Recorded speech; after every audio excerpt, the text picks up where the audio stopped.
این سر لباس و دیگر گلدوزی‌ها رو مشرف شریفووا بخشیده به جشن نوروز دوخته است. در ناحیه واسه خلای مشرف رو با چنین هنرهای مردمی میشناسند. با همین هنرش او رو به جشنواره‌های ایدانه دعوت میکنند. از دهه کوچابوق جماعت دهاتی به نام خدای رجب ناحیه واسه این دفعه خلای مشرف رو به دهه جوانی جماعت دهاتی به نام عبدی‌عوض دعوت نمودند. ما از آن خیسان هستیم که همین هنرهای کلانتری ما اثر نبود. چیزی چیش کرده شد. این هنرمندی را همه چیز رو هنرمند همه وقت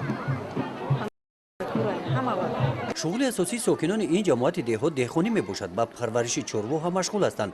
بخشیده به نوروز از محصولات های استحصال خودی طعام های گوناگون خاص نوروزی تیار می نمایند.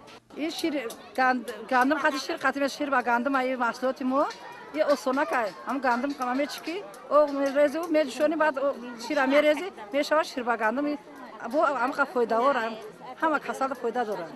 ساکنان جماعت دهاتی به نام عبدی‌عوض شکرانه تنجو و آرامی کشور نموده و جشنواره نوروزی آن همین گونه آمادگی می‌بینند.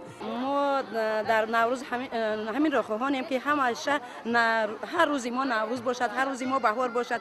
ما گروه زنان دهه جوانی از بهار سال خواهانیم که همیشه در بهار جوانای ما مثل درختان گلگوشکان باشند، سربلند باشند. در بهار همه نوش نعمت دنیایی رو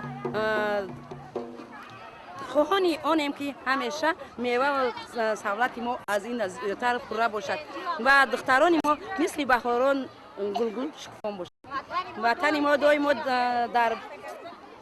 وطن ما دای ما همین خیلی گلگوشکان باشند و همیشه در بهار مثل بهار سبز خورم باشند.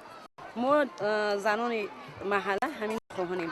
از نمایش هنرهای مردمی ساکنان دهات معین می‌گردد که در این جماعت دهات به کسب‌های مردمی، هنرهای دستی و کار خانگی اعتبار بیشتر داده می‌شود.